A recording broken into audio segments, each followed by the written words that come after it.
చెవిరెడ్డి భాస్కర్ రెడ్డి తిరుపతి నుంచి ఒంగోలుకు వచ్చాడు. ఒంగోలుకు వచ్చి అక్కడ ఏం చేశాడు, అక్కడ లిక్కర్ స్కామ్లో దొబ్బిన డబ్బు మొత్తం తీసుకొచ్చేసి ఇక్కడ ఎన్నికల్లో ఎలా పెట్టాడంటే అలా పెట్టాడు. ఒక్కొక్క ఎమ్మెల్యేకి ఇన్ని కోట్లను పంచిపెట్టాడు. ఎలా అసలు ఒక ఎంపీ ఇంతవరకు డబ్బు పంచడం మనం ఎక్కడ చూడలే. కానీ చెవిరెడ్డి భాస్కర్ రెడ్డి అంత ఎట్లా పంచిండంటే ఆయన ఏదో డబ్బుల మిషన్ ఏదో ఉన్నట్టు ఇంట్లో ఆ విధంగా పంచిండు అనమాట. మొత్తము చికెను, ఫిష్, ఫ్రాన్స్ ఇష్టం వచ్చినన్ని ఏది ఏది కోరుకుంటే అది తినిపించారు ఎలక్షన్ టైంలో. ఈ డబ్బంతా చెవిరెడ్డి భాస్కర్ రెడ్డికి ఎక్కడి నుంచి వచ్చింది? ఇదే కదా అక్కడ దోపిడీ చేసింది, ఇక్కడ పెట్టారు బ్రో. 100% ఇదైతే కరెక్టే. అయితే ఎన్నికల ముందు కూడా ముఖ్యంగా గరికపాడు చెక్ పోస్ట్ దగ్గర 8.5 కోట్ల రూపాయలు ఫార్చునర్ కార్లు దొరికాయి. అవి ఒంగోలు ఎంపీ అభ్యర్థిగా పోటీ చేసిన చెవిరెడ్డి భాస్కర్ రెడ్డి గారు అని చెప్పి అప్పట్లో ఆరోపణ వచ్చింది. అయితే మొదటగా లిక్కర్ స్కామ్ కదిలింది అక్కడి నుంచి నేను చెప్తున్నా, ఇదంతా కూడా వాస్తవమేనంటారు? అయితే 100% వాస్తవమే బ్రో.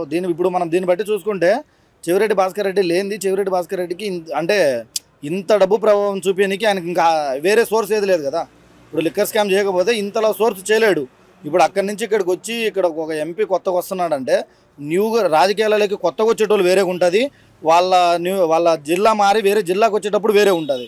జిల్లా మారి వేరే జిల్లాకు వస్తున్నారంటే వాళ్ళు ఇక్కడ ఎంతో ఖర్చు పెట్టాల్సింది ఉంటుంది, ఎంతో ఇదిగా ఉంటుంది. దాని గురించి ముందే పక్కా స్కామ్ వేసి వీళ్ళు మొత్తం కసిరెడ్డి అయితేనేమి, చెవిరెడ్డి భాస్కర్ రెడ్డి అయితేనేమి, మిథున్ రెడ్డి అయితేనేమి వీళ్ళు మొత్తం ఒక 7-8 మంది ఉన్నారు. మొత్తం అందరూ ఒక రెడ్డి సంఘం అని చెప్పొచ్చు. అది మొత్తం చిన్న లిటిల్ బిట్ ఇక మొత్తం మన వాళ్ళు మొత్తం స్కామే చేశారు. మరి ఇప్పుడు లిక్కర్ స్కామ్లో ముఖ్యంగా ఈ ఆరోపణలు ఎదుర్కొంటున్న చెవిరెడ్డి భాస్కర్ రెడ్డి గారు బయటకు వచ్చిన ప్రతిసారి కూడా మీడియా ముందు మాట్లాడేటప్పుడు నేను అమాయకుడిని, నాకేమీ తెలియదు, కనీసం నాకు మందు అలవాటు కూడా లేదు, నేను ఒక బ్రాహ్మణుడు వలె చాలా సంస్కారవంతంగా బతుకుతాను, కానీ నాకు ఇటువంటి స్కామ్ అంటకడుతున్నారని చెప్పి ఆరోపణలు చేస్తున్నారు. ఎంతవరకు వాస్తవాలు అంటారు ఆయన మాట? కానీ ఆయన బిహేవియర్ మనం గతంలో చూసుకుంటే, గతంలో అసెంబ్లీలో మీరు ఒకసారి అబ్జర్వ్ చేయండి, అసెంబ్లీలో మాలేసుకున్నప్పుడే ఆయన బిహేవియర్ వేరేలాగా ఉంటుంది.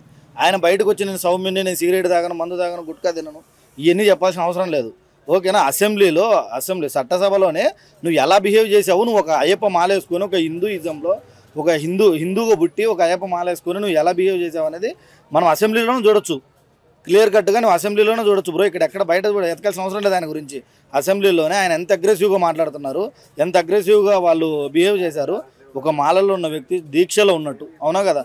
మనం దేవుని ఒక దీక్షతో పోలుస్తాము, కానీ అక్కడ మనోడు ఎంత అగ్రెసివ్నెస్ చూపించాడంటే అంత అగ్రెసివ్నెస్ చూపించాడు. ఇప్పుడు ఈ లిక్కర్ స్కామ్లో ఏదైతే దోచిన డబ్బు అంతా ఉందో అది ఎన్నికల సందర్భంలో పంపిణీ చేయడానికి తన కొడుకు చెవిరెడ్డి మోహిత్ రెడ్డి గారు ఏదైతే తుడా చైర్మన్గా ఉన్నారో ఆయనకి సంబంధించిన గవర్నమెంట్ వెహికల్ ఏదైతే ఉందో ఆ వెహికల్ ఇదంతా కూడా బయటికి ట్రాన్స్పోర్టేషన్ చేశారని చెప్పి ఇంకొక ప్రధానమైన ఆరోపణ వినబడుతుంది. ఖచ్చితంగా అదే జరిగి ఉంటుందంటారా? 100% అదే జరిగి ఉంటుంది బ్రో. ఎందుకంటే అధికారంలో వాళ్ళే ఉన్నారు. చెవిరెడ్డి భాస్కర్ రెడ్డి వైసీపీలో ఎంత ప్రభావం చూపిస్తాడో అందరికీ తెలుసు. ఆయన గవర్నమెంట్ వెహికల్లోనే డబ్బు ట్రాన్స్ఫర్ చేయాలి. ఎందుకంటే గవర్నమెంట్ ఉంది కాబట్టి, గవర్నమెంట్ లేకపోతే ఆయన చేసేది ఏం లేదు. గవర్నమెంట్ ఉంది కాబట్టి అక్కడి నుంచి మొత్తం ట్రాన్స్ఫర్ చేయడానికి కారణం కూడా ఆయనే. ఎందుకంటే గవర్నమెంట్ వెహికల్ వాడే ట్రాన్స్ఫర్ చేస్తాడు. ఎందుకంటే ఇప్పుడు నీకు ఏదైనా స్కామ్ చేసేటోళ్ళు వాళ్ళు దొరకకుండా చేయాలనే చూస్తారు కదా బ్రో. నీకు ఎవరో కూడా మంచి దాంతో వచ్చి నేను చేస్తా, అట్లా చేస్తే ఇట్లా చేస్తా అంటే పట్టుకుంటారు పోలీసు వాళ్ళు. ఏడొక చోట పట్టుకుంటారు, ఏడొక చోట ఇదవుతుంది. కానీ ఆయన గవర్నమెంట్ దాంతో స్కామ్ చేశాడు.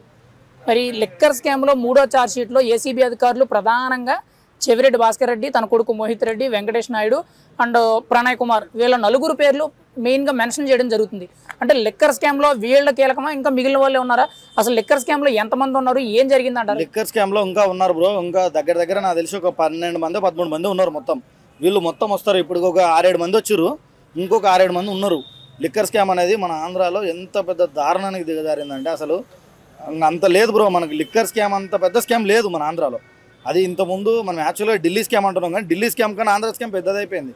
ఇప్పుడు మన ఆంధ్ర స్కామ్తో పోల్చుకుంటే ఢిల్లీ స్కామ్ చిన్నది, చాలా చిన్నది. అది దీంతో పోల్చుకుంటే మరి అంత తీర స్థాయిలో చేశారు వీళ్ళు దోపిడీ. మరి లిక్కర్ స్కామ్ ఆల్రెడీ మొదలయ్యి 8-9 నెలలు అవుతుంది. ఇప్పుడు వరకు కూడా ఎన్ని కోట్ల స్కామ్ జరిగింది, ఎంతమంది ఉన్నారని చెప్తున్నారు. కానీ చీకట్లో ఉన్న బిగ్ బాస్ జగన్మోహన్ రెడ్డి గారి పేరు అంటున్నారు, కానీ ఆయన ఎక్కడా కూడా ప్రస్తావన తీసుకురావట్లేదు.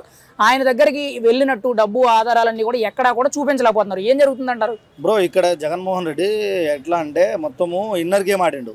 జగన్మోహన్ రెడ్డి చాలా తెలివిగలవాడు. ఓకేనా? వైఎస్ రాజశేఖర రెడ్డి ఉన్నప్పుడు జగన్మోహన్ రెడ్డికి డబ్బు ఎట్లా తరలించాలి, డబ్బు ఎక్కడి నుంచి ఎక్కడే మార్చాలి, ఎక్కడ మనం డబ్బు పెడితే ఈ డబ్బుకు మనకు రేపు మన మీనికి రాదు నింద అనేది జగన్మోహన్ రెడ్డికి చాలా బాగా తెలుసు. పక్కడబందీగా మొత్తం ప్లాన్ చేసి అందుకే కదా 40 మంది సలహాదారులను పెట్టుకున్నారు. ఇంతవరకు ఏ సీఎం పెట్టుకోలేదు అంతమందిని. మీరు చూసే ఉంటారు, గతంలో సీఎంలు చాలా మంది వచ్చారు, కానీ ఈ సలహాదారులు అందరూ ఎవరంటే ఈ చెంచాగాళ్ళే. ఈ సలహాదారులు చేసే పని ఏంటంటే ఒకళ్ళు మైనింగు, ఒకళ్ళు ఇసుక, ఒకళ్ళు లిక్కరు, ఒకళ్ళు వచ్చేసి మట్టి, గ్రావెలింగ్, ప్రతి ఒక్కటి బ్రో. ఇక్కడ చేయండి అంటూ ఏమి లేదు ఆంధ్రాలో వాళ్ళ అమ్మంది ఒకటే ఏంటంటే మనుషులని, జంతువులని, ఈ ఆ రెండు తప్పించి అన్నీ అమ్మారు.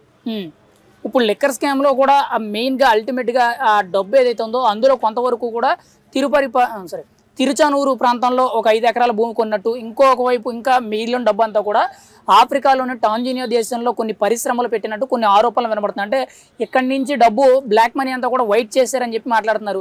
ఇదంతా కూడా ఎంతవరకు కరెక్ట్? ప్రధాన ఆరోపణలు తప్పితే ఎక్కడ కూడా పూర్తిగా అవి ఆధారాలతో అరెస్ట్ చేయలేకపోతున్నారు. బ్రో ఆధారాలతో అరెస్ట్ చేయడానికి కొంచెం టైం పడుతుంది. ప్రతి ఒక్కళ్ళు కొంచెం వెయిట్ చేయండి. ఎందుకంటే ఇది చాలా తీవ్రస్థాయిలో జరిగిపోయింది. ఇప్పుడు ఆంధ్రాకి ఆ లిక్కర్ స్కామ్ని అరికట్టకపోతే వాళ్ళు మళ్ళీ 2030 వాళ్ళు వస్తే ఆంధ్రాని భూస్థాపితం చేస్తారు. ఈసారి ఉన్న మన ఇళ్ళల్లో అమ్ముతారు, మనల్ని అమ్ముతారు, వీధిలో తిరిగి కుక్కలను కూడా అమ్ముతారు వాళ్ళు. ఇంకా ఏంటంటే చెవిరెడ్డి భాస్కర్ రెడ్డి ఒకడు, పెద్దిరెడ్డి రామచంద్రారెడ్డి ఒకడు, సజ్జల రామకృష్ణారెడ్డి ఒకడు, తర్వాత అనిల్ కుమార్ యాదవ్ ఒకళ్ళు, వీళ్ళు మొత్తం కూడా అక్కడ నియర్ టు ఉండి కొంచెం చేశారు. కొంచెం టైం పడుతుంది. ఎందుకంటే పక్కడ్బందీగా పట్టుకోవాలనేసి అంతే. గవర్నమెంట్ ఏదైనా గవర్నమెంట్ మాట్లాడుతుంది, బట్ గవర్నమెంట్ ప్రూఫ్తో సహా తీసుకోవాలి కదా. తీసుకున్న రోజు గట్టిగా మాట్లాడగలరు. ఓవరాల్గా లిక్కర్ స్కామ్ గురించి మీరేం చెప్తారు? అసలు జగన్మోహన్ రెడ్డి గారు ఇందులో అరెస్ట్ అవుతారా, లేదంటే కింద ఉన్న నాయకులు అరెస్ట్ అవుతారంటారా? 100% టైం పడుతుంది బ్రో. దానికి కొంచెం టైం పడుతుంది. ఇంకో 2 years వరకు పడుతుంది. నాకు ఐడియా ఉన్నంత వరకు అయితే 2 years తర్వాత మాత్రం ఎవరు అరెస్ట్ అవుతారు అనేది ఆ రోజు చెప్పగలం. ఈ రోజు అయితే చెప్పలేము. ఎందుకంటే ఈ లిక్కర్ స్కామ్ అనేది మొత్తము చీకట్లో జరిగింది. చీకట్లోంచి వెలుగులోకి తీసుకురావడానికి కొంచెం టైం పడుతుంది. ఆ టైం పట్టేంతవరకు వెయిట్ చేసి మనమే చూద్దాం. ఆ 100% అయితే అరెస్ట్ అయితే కన్ఫామ్. బట్ దేంతో అరెస్ట్ అవుతాడు అనేది చెప్పలేము.